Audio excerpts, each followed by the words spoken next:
Once again, a very warm welcome in our YouTube channel. Its name is Success Mantra by Deepak Rai sir.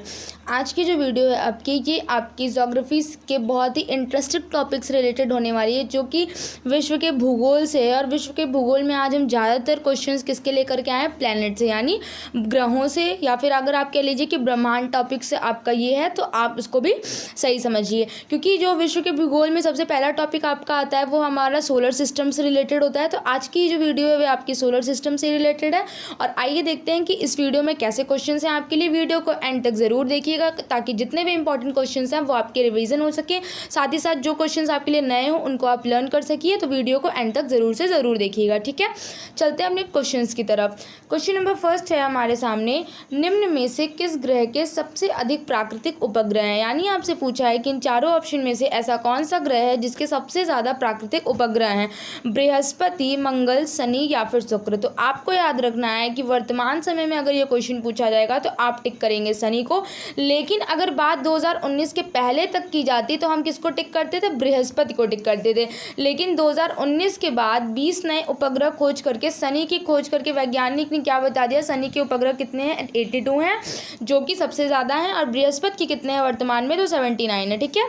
तो आप अब इसका जो updated question का answer है वो आप याद रखेंगे कि किस ग्रह के सबसे अधिक जो है प्राकृतिक उपग्रह हैं। तो आप आंसर टिक करेंगे शनि, ठीक है। बढ़ते हैं अपने नेक्स्ट क्वेश्चन पे। नेक्स्ट क्वेश्चन है हमारे सामने question number second. Question number second हमसे कह रहा है कि सौर मंडल की उत्पत्ति से संबंधित इनमें से कौन सा सिद्धांत सही ढंग से मेल खाता है? यानी आपके सामने सौर मंडल की उत्पत्ति एवं उनके उत्पत्तिकर्ता का नाम दिया हुआ है। अब आपको बताना है कि इनमें से कौन सा ऐसा सिद्धांत है जो सही है। क्या नेबुलर परिकल्पना आर्किमिडीज ने की है? तो ये बिल्कुल गलत है। क्या ज्वारीय हाइपोथेसिस जेम्स जीन और हैरोल्ड जेफरी ने की है? तो ये आपका ऑप्शन एकदम करेक्ट हो जाएगा। ज्वारीय हाइपोथेसिस जेम्स जीन और हैरोल्ड जेफरी ने ही उत्पत्ति की है। अगर हम बात करें नेबुलर परिकल्पना की, किसने परिकल्पना की है नेबुलर परिकल्पना? तो आपको याद रखना है लाप्लास ने। किसने की है? आर्किमिडीज ने न करके नेबुलर परिकल्पना की उत्पत्ति किसने की है? लाप्लास ने की है, ठीक है। अगर हम बात कर ले गैसीय हाइपोथेसिस की, तो गैसीय हाइपोथेसिस की जो उत्पत्ति करता है वो कांट है। और ग्रहीय हाइपोथेसिस की अगर हम बात कर ले तो उसके कौन है? चैम्बरलिन और मोल्टन है, ठीक है। यानी ये जो चैम्बरलिन और मोल्टन है ये ग्रहीय हाइपोथेसिस का हो जाएगा, कांट किसका हो जाएगा? गैसीय हाइपोथेसिस का।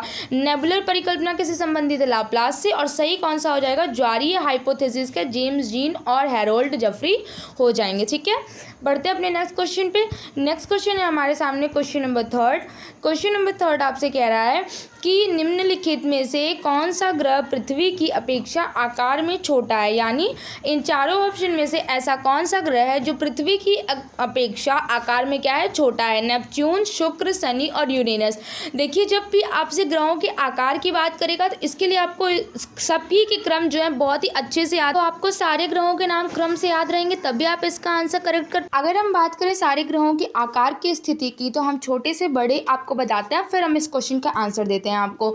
सबसे पहला अगर हम छोटे की बात करें कि छोटा ग्रह सबसे पहला कौन सा है, तो पहला ग्रह आपका जो सबसे छोटा होता है आकार में वो कौन सा है? बुध है। बुध से बड़ा कौन है? मंगल है। मंगल से बड़ा कौन है? शुक्र है। शुक्र के बाद कौन सा आता है? चौथे नंबर पे आता है पृथ्वी। पृथ्वी के बाद नेपच्यून, और नेपच्यून के बाद यूरेनस, यूरेनस के बाद शनि, और सबसे लास्ट में आता है बृहस्पति, जो कि ग्रहों में सबसे ज़्यादा बड़ा है आकार में। तो अब आपसे पूछा है कि पृथ्वी की अपेक्षा आकार में छोटा कौन है? तो हमने आपको पृथ्वी तक का क्रम यहाँ पे देखिए लिख दिया है। पृथ्वी के पहले कौन आ रहा है आकार में? शुक्र। तो आप इसका राइट आंसर क्या कर देंगे? ऑप्शन नंबर बी, शुक्र, ठीक है। नेक्स्ट क्वेश्चन है आपके सामने क्वेश्चन नंबर 4। क्वेश्चन नंबर 4 आपसे कह रहा है कि निम्नलिखित विकल्पों में से कौन सा सही ढंग से ग्रहों के उनके आकार के अवरोही क्रम को दर्शाता है? अब आपको अवरोही क्रम में बताना है कि कौन सा आंसर इसका राइट हो जाएगा।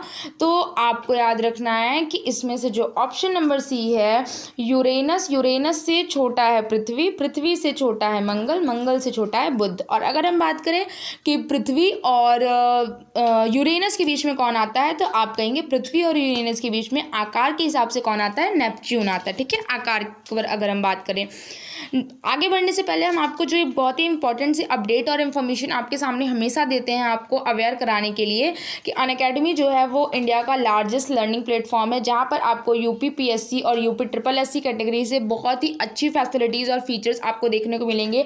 अगर आप अपनी पढ़ाई को लेकर सीरियस हैं और अपनी चीज़ों को, अपनी तैयारी को और ही अच्छी तरीके से करना चाहते हैं तो आज ही आप अनअकैडमी का प्लस का सब्सक्रिप्शन ले सकते हैं। सब्सक्रिप्शन लेते वक्त आप हमारा रेफरल कोड सक्सेस मंत्रा यूज़ करिए, जिस पर आपको 10% डिस्काउंट देखने को मिलेगा एंड आपको बहुत ही कम फीस में यहाँ पर बहुत ही अच्छी फैसिलिटी और फीचर्स प्रोवाइड होते हैं।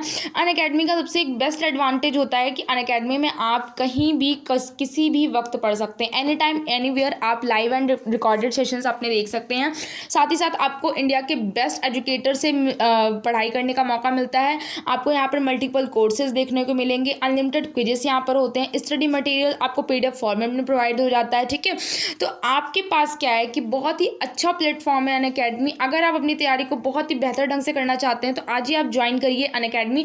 और अनअकैडमी के जो प्राइजेस हैं वो बहुत ही जल्दी हाइक होने वाले हैं, यानी अनअकैडमी का प्राइस बहुत ही जल्दी बढ़ने वाला है। तो अगर आप अनअकैडमी के लिए सोच रहे हैं तो बिल्कुल भी लेट मत करिए, जल्दी से जाइए और वहाँ प्लस का सब्सक्रिप्शन लीजिए एंड हमारा जो सक्सेस मंत्रा का रेफरल कोड है उसे आप यूज़ करिए एंड 10% डिस्काउंट आपको देखने को मिल जाएगा। अगर हम बात करें अनअकैडमी की फ़ी क्राइटेरिया की तो वो आपके लिए मोस्ट इंपॉर्टेंट है। उसके साथ ही साथ आप देख सकते हैं कि यूपी ट्रिपल एससी का लेखपाल का मॉक टेस्ट यहाँ पर चल रहा है, UP police constable test series चल रहा है, यानी आपकी तैयारी को बेहतर बनाने के लिए जितनी भी चीज़ें की जा सकती हैं वो सब अनअकैडमी आपको प्रोवाइड करता है। तो बिल्कुल भी लेट मत करिए। अगर आप इंटरेस्टेड हैं कि हाँ हमें अनअकैडमी से तैयारी करनी है, अपनी तैयारी को और बेहतर करना है, तो आज ही आप प्लस का सब्सक्रिप्शन ले सकते हैं। अगर हम बात करें इसकी फ़ीस क्राइटेरिया के बारे में तो जो आपके लिए बहुत ही मोस्ट इंपॉर्टेंट होता है हम एक बार देख लेते हैं।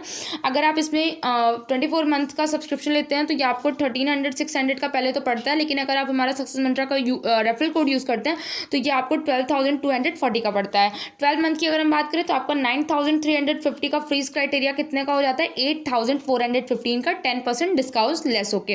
और 10% डिस्काउंट आपको कैसे मिलेगा, तो हमारा रेफरल कोड सक्सेस मंत्रा यूज़ करके। ठीक है, तो अगर आप अनअकैडमी के लिए इंटरेस्टेड है, अनअकैडमी को लेकर के सीरियस है कि हमें अपनी पढ़ाई वहीं से करनी है, वो प्लेटफॉर्म ज़्यादा बेटर है, तो आप अभी जाइए और प्लस का सब्सक्रिप्शन लीजिए। बिल्कुल भी देर मत करिए, क्योंकि अनअकैडमी से बेस्ट जो है प्लेटफॉर्म कहीं नहीं हो सकता है पढ़ाई के मैटर में, क्योंकि पढ़ाई के अकॉर्डिंग वो जितने फीचर्स आपके लिए लाता है वो सारी चीज़ें आपकी पढ़ाई को ध्यान में रखते हुए लेके आता है।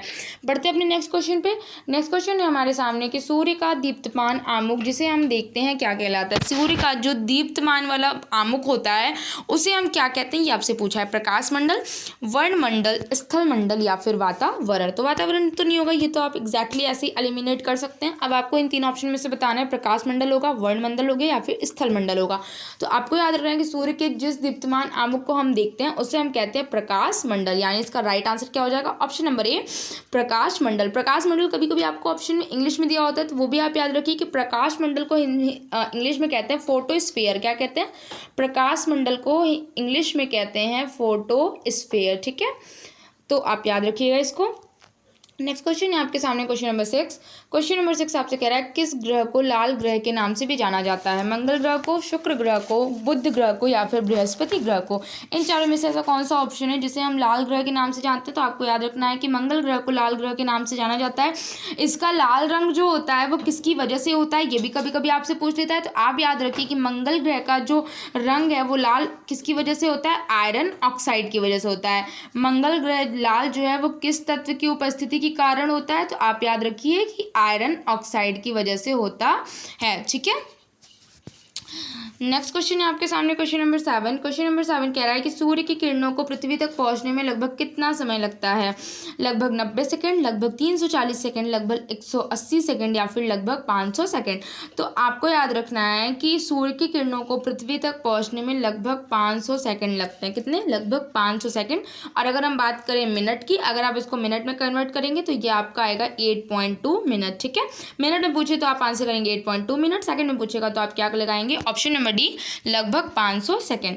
नेक्स्ट क्वेश्चन है आपके सामने क्वेश्चन नंबर 8 एंड बहुत ही बढ़िया सा क्वेश्चन है आपके सामने कि सूर्य में हाइड्रोजन एवं हीलियम का लगभग अनुपात क्या होता है, 3:2, 3:1, 2:1 या फिर 4:3। यानी सूर्य में हाइड्रोजन और हीलियम दोनों मिलता है। अब आपसे रेशियो पूछा है कि किस रेशियो में ये मिलते हैं, तो आपको याद रखना है 3:1 में। कितने में? 3:1 इज द राइट आंसर। यानी 3 जो है यूनिट जो हाइड्रोजन की होती है, तो 1 यूनिट किसकी होती है? हीलियम की होती है। किसमें? सूर्य में। ठीक है। सूर्य जो है ज़्यादातर जो गैसों की अगर हम बात करें तो उसमें मेनली कौन कौन सी गैसें पाई जाती हैं? हाइड्रोजन और हीलियम में पाई जाती है।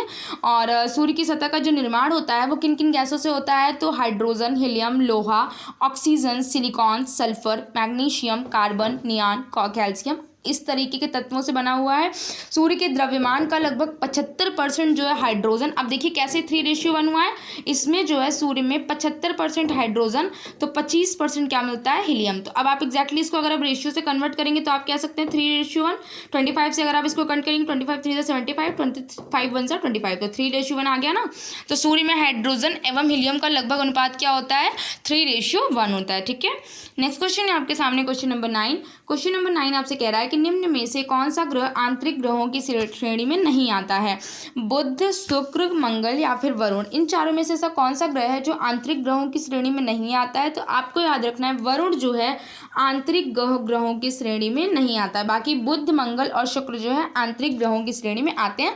वरुण की अगर हम बात करें तो वरुण जो है आंतरिक ग्रहों की श्रेणी में ना आकर के बाह्य ग्रहों की श्रेणी में आता है। ठीक है। अगर हम बात करें कि आंतरिक ग्रहों में कौन कौन आता है, तो बुध, शुक्र, पृथ्वी और मंगल, 4 आते हैं। कौन कौन से? बुध, शुक्र, मंगल और पृथ्वी। और अगर हम बात करें कि बाह्य ग्रहों की, तो बाह्य ग्रहों में 4 आते हैं, बृहस्पति, शनि, अरुण और वरुण। कौन कौन? बृहस्पति, शनि, अरुण और वरुण। ठीक है। तो वरुण क्या हो जाएगा? वरुण आंतरिक में नहीं आता, बाह्य में आता है। यानी इसका राइट आंसर क्या हो जाएगा? ऑप्शन नंबर डी, वरुण ग्रह। नेक्स्ट क्वेश्चन है आपके सामने कौन सा क्वेश्चन? नेक्स्ट क्वेश्चन है आपके सामने क्वेश्चन नंबर 10। क्वेश्चन नंबर 10 आपसे कह रहा है कि पृथ्वी की पपड़ी का प्रमुख अंश मुख्य रूप से किससे गठित होता है? यानी पृथ्वी की अगर हम सतह की बात करें, जो उसका ऊपरी भाग होता है वो किससे गठित होता है, ये आपको बताना है। ऑक्सीजन और आयरन, ऑक्सीजन और सिलिकॉन, सिलिकॉन और आयरन या फिर सिलिकॉन और एल्यूमिनियम से। तो आपको याद रखना है कि पृथ्वी की पपड़ी का जो ऊपर का जो वो होता है, परत होती है जिसे आप कह सकते हैं, वो किससे बना होता है? ऑक्सीजन और सिलिकॉन से। यानी इसका राइट आंसर क्या हो जाएगा? ऑप्शन नंबर बी, ऑक्सीजन और सिलिकॉन होता है। आपको एक चीज़ मैं और बता दूं कि भूपर्पटी के लगभग 87% पे, भूपर्पटी के लगभग 87% जो खनिज हैं वो क्या है? सिलिकेट के पाए जाते हैं। ठीक है। बढ़ते हैं अपने नेक्स्ट क्वेश्चन पे। नेक्स्ट क्वेश्चन है आपके सामने 11। क्वेश्चन नंबर 11 कह रहा है आपसे कि पृथ्वी का कठोर बाहरी हिस्सा जिसमें क्रस्ट और वायुमंडल शामिल है उसे क्या कहा जाता है? पृथ्वी का कठोर बाहरी हिस्सा जिसमें क्रस्ट और मंडल शामिल होता है उसे क्या कहते हैं? ये आपसे पूछा है। जैव मंडल, जल मंडल, स्थल मंडल या फिर वायु मंडल। तो आपको याद रखना है कि पृथ्वी का जो कठोर बाहरी हिस्सा होता है जिसमें कि क्रस्ट और मंडल शामिल होता है उसे हम क्या कहते हैं? स्थल मंडल कहते हैं। क्या कहते हैं? स्थल मंडल कहते हैं। बढ़ते हैं अपने नेक्स्ट क्वेश्चन पे और देखते हैं नेक्स्ट क्वेश्चन हमसे क्या कह रहा है। नेक्स्ट क्वेश्चन आपके स्क्रीन पर क्वेश्चन नंबर 12। क्वेश्चन नंबर 12 आपसे कह रहा है कि दिन और रात कहाँ बराबर होते हैं? ये बहुत ही ज़्यादा इंपॉर्टेंट क्वेश्चन है क्योंकि कई बार आपके एग्जाम्स में रिपीटेड होता है। सिंपल से आपसे पूछता है, आपको रेखाओं के नाम दे देता है और फिर आपसे पूछता है कि दिन और रात कहाँ बराबर होते हैं। ऑप्शन दिया हुआ है आपके सामने, विषुवत रेखा, प्राइम मेरिडियन पर, ध्रुवों पर या फिर अंटार्कटिका पर। तो आपको याद रखना है कि दिन और रात कहाँ बराबर होते हैं? विषुवत रेखा पर बराबर होते हैं। अगर हम बात करें विषुवत रेखा के किसी दूसरे नाम की, तो विषुवत रेखा को हम किस नाम से जानते हैं? विषुवत रेखा पर मतलब विषुवत रेखा बहुत ज़्यादा प्रसिद्ध है इस चीज़ के लिए। किस चीज़ के लिए? दिन और रात के लिए। दिन और रात जो है इस पर लगभग बराबर ही होते हैं क्योंकि विषुवत रेखा जो है वो सूर्य की किरणें उस पर पूरे साल कैसे पड़ती हैं? लंबवत पड़ती हैं। पूरे साल जो सूर्य की किरणें होती हैं वो विषुवत रेखा पर लंबवत पड़ती हैं। यही सबसे मेन वजह है कि जो दिन और रात होते हैं वो विषुवत रेखा पर लगभग बराबर होते हैं। तो आप इसका आंसर क्या याद रखेंगे? विषुवत रेखा। नेक्स्ट क्वेश्चन है आपके सामने क्वेश्चन नंबर 13। क्वेश्चन नंबर 13 आपसे कह रहा है कि किसी वर्ष की उन तिथियों को क्या कहते हैं जिनमें रात और दिन की लंबाई में अंतर सर्वाधिक होता है? किसी वर्ष की उन तिथियों को क्या कहते हैं जिनमें रात और दिन की लंबाई में अंतर जो है वो सर्वाधिक होता है? विषु, अपसौरिका, संक्रांति या फिर सूर्य समीपक। यानी दिन और रात की लंबाई के अंतर में जो सर्वाधिक अंतर होता है उन तिथियों को हम क्या कहते हैं? संक्रांति कहते हैं। क्या कहते हैं? संक्रांति कहते हैं। रात और दिन की लंबाई में सर्वाधिक अंतर जो होता है वो संक्रांति पर ही होता है। कर्क जो है संक्रांति के समय उत्तरी गोलार्ध में सबसे लंबा दिन और सबसे छोटी रात होती है, और अगर हम इसके विपरीत में बात करें तो दक्षिणी गोलार्ध में सबसे छोटा दिन और सबसे लंबी रात होती है। बढ़ते हैं अपने नेक्स्ट क्वेश्चन पे। नेक्स्ट क्वेश्चन है हमारे सामने क्वेश्चन नंबर 14। क्वेश्चन नंबर 14 कह रहा है कि वैज्ञानिक अनुमान से इस ग्रह पर कितने वृक्ष हैं? 3 ट्रिलियन, 400 बिलियन, 422 बिलियन या फिर कोई अनुमान उपलब्ध नहीं है। तो वैज्ञानिक अनुमान से इस ग्रह पर कितने वृक्ष हैं? तो आपको याद रखना है 3 ट्रिलियन के आसपास। अब तो 3 ट्रिलियन प्लस हो चुके हैं, बट अगर हम ऑप्शन के अकॉर्डिंग दें तो 3 ट्रिलियन, और अगर हम अब की बात करें क्योंकि ये 2015 के आसपास का डाटा है, तो 2015 के बाद में ये 3 ट्रिलियन प्लस हो चुका है। ठीक है, बढ़ते हैं अपने नेक्स्ट क्वेश्चन पे। नेक्स्ट क्वेश्चन है हमारे सामने क्वेश्चन नंबर 15। क्वेश्चन नंबर 15 आपसे कह रहा है कि 1 डिग्री अक्षांश या जिसे हम लैटिट्यूड कह सकते हैं कितने किलोमीटर को दर्शाता है? अगर 1 डिग्री अक्षांश की बात करें तो वो कितने किलोमीटर को दर्शाता है, ये आपसे पूछा है। ऑप्शन दिया है 111 किलोमीटर, 161 किलोमीटर, 141 किलोमीटर या फिर 191 किलोमीटर। तो आपको याद रखना है 1 डिग्री अक्षांश कितने किलोमीटर को दर्शाता है? 111 किलोमीटर को दर्शाता है, यानी इसका राइट आंसर क्या हो जाएगा? ऑप्शन नंबर ए, 111 किलोमीटर होता है। और ग्लोब पर अगर हम बात करें तो ग्लोब पर भूमध्य रेखा के समांतर खींची हुई काल्पनिक रेखा को क्या कहते हैं? अक्षांश रेखा, या फिर अगर इंग्लिश में बात करें तो हम इसे कहते हैं लैटिट्यूड। यानी ऐसी लाइंस जो ग्लोब, मान लीजिए ये है ग्लोब पर ऐसी लाइंस जो ऐसे खींची होती हैं, ठीक है, ये जो लाइंस होती हैं ये आपकी क्या होती हैं? अक्षांश रेखा यानी लैटिट्यूड। एंड जो खड़ी खींची होती हैं लाइनें उन्हें हम कहते हैं लॉन्गिट्यूड। क्या कहते हैं? उन्हें हम कहते हैं लॉन्गिट्यूड। तो बन गया आपका सिंपल सा ग्लोब। ठीक है, बढ़ते हैं अपने नेक्स्ट क्वेश्चन पे। नेक्स्ट क्वेश्चन है हमारे सामने क्वेश्चन नंबर 16। क्वेश्चन नंबर 16 आपसे कह रहा है कि पृथ्वी की संरचना में रासायनिक लौह तत्व आयरन की कितनी मात्रा होती है? पृथ्वी की संरचना में रासायनिक लौह तत्व यानी आयरन की कितनी मात्रा होती है, ये आपसे पूछा है। लगभग 20 से 22%, लगभग 40 से 42%, लगभग 25 से 27% या फिर लगभग 32 से 35%। तो आपको याद रखना है कि पृथ्वी की संरचना में रासायनिक लौह तत्व कितनी मात्रा में होते हैं? लगभग 32 से 35% के आसपास होते हैं। नेक्स्ट क्वेश्चन है आपके सामने क्वेश्चन नंबर 17, जो कि बहुत ही अच्छा सा क्वेश्चन है। क्वेश्चन आपसे क्या कह रहा है कि 1 घंटे के समयांतर में देशांतरीय दूरी कितनी होगी? 1 घंटे के समय के अंतर पर अगर हम बात करें देशांतरीय दूरी की तो वो कितनी होगी? 15 डिग्री, 30 डिग्री, 45 डिग्री या फिर 60 डिग्री। तो आपको याद रखना है 1 घंटे के समयांतर में देशांतरीय दूरी जो होती है वो कितने डिग्री की होती है? 15 डिग्री की मानी जाती है। ठीक है, अब हम आपको ये भी बता देते हैं कि ये 15 डिग्री का डाटा आता कैसे है। पृथ्वी अपने अक्ष पर 24 घंटे में एक चक्कर लगाती है। ये तो आपको पता है कि एक चक्कर लगाने में कितना जो है अपने एक्सिस पे, अगर हम बात करें कि पृथ्वी अपने एक्सिस पर कितने टाइम में लगाती है, तो एक चक्कर जो है वो 24 घंटे में लगाती है। अब आप देखिए कि इसी प्रक्रिया में वो 360 डिग्री घूम जाती है। जब वो अपना एक चक्कर लगाएगी, कोई भी जो सर्कल होता है, अगर आप उसको जैसे कंपास लीजिए आप, और कंपास को अगर आप पूरा घुमा दीजिए जहां से उसका स्टार्टिंग पॉइंट था उसको आप एंड पॉइंट से फिर से मिला दीजिए, तो वो बन जाती है ना 360 डिग्री की, 360 डिग्री की बन जाती है।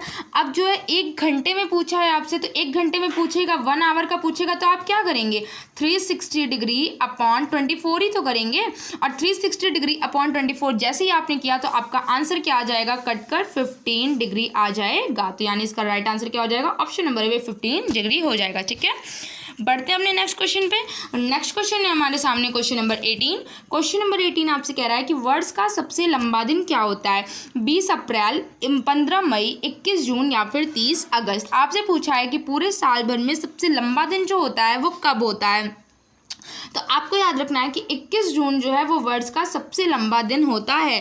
और अगर हम बात करें कि ये किस गोलार्ध की बात कर रहा है, तो ये भी आप याद रखिए कि ये उत्तरी गोलार्ध की बात कर रहा है। ठीक है, और इस उत्तरी, क्योंकि आपको बताओ उत्तरी गोलार्ध और दक्षिणी गोलार्ध दोनों की जो चीज़ें हैं वो बहुत ही अपोजिट चलती हैं। उत्तरी गोलार्ध में सबसे लंबा दिन जो है वो 21 जून को होता है, तो दक्षिणी गोलार्ध में सबसे छोटा दिन कब होता है? 21 जून को होता है। ठीक है, नेक्स्ट क्वेश्चन है आपका क्वेश्चन नंबर 19। क्वेश्चन नंबर 19 आपसे कह रहा है कि दक्षिणी गोलार्ध में सबसे छोटा दिन, तो अभी मैंने आपको बताया उत्तरी गोलार्ध में, बस आपको कुछ भी नहीं करना है। उत्तरी गोलार्ध के अगर आप बड़े दिन को याद किए तो आपका जो काम है वो वहीं हो जाता है। उत्तरी गोलार्ध का सबसे बड़ा दिन इक्वल टू दक्षिणी गोलार्ध का सबसे छोटा दिन। तो आपको याद रखना है दक्षिणी गोलार्ध का सबसे छोटा दिन पूछा है तो आप याद रखेंगे 21 जून, जो कि उत्तरी गोलार्ध का सबसे बड़ा दिन और दक्षिणी गोलार्ध का सबसे छोटा दिन होता है। ठीक है, और अब आते हैं हम वीडियो के सबसे लास्ट क्वेश्चन पे। सबसे लास्ट क्वेश्चन हमसे कह रहा है कि इनमें से किस किस महाद्वीप में सवाना घास के मैदान नहीं हैं?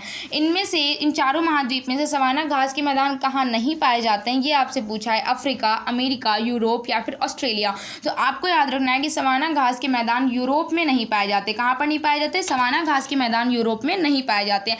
अगर हम बात करें सवाना घास के मैदान की, तो सवाना घास के मैदान कैसे मैदान होते हैं? तो ये जो है उष्णकटिबंधीय घास के मैदान होते हैं। तो ये रहे आज के आपके टॉप 20 क्वेश्चन ज्योग्राफी के। एंड अगर आप हमारे चैनल पर न्यू है तो हमारे चैनल को सब्सक्राइब करिए, हमारे वीडियोस को सपोर्ट करिए। एंड साथ ही साथ अगर हम आपको आपकी वीडियो जो है, ये हमारी वीडियो आपको पसंद आती है तो हमारी वीडियो को लाइक करिए। साथ ही साथ हमें कमेंट सेक्शन में ज़रूर बताइएगा कि आपको हमारी वीडियो ये कैसी लगी। Thank you.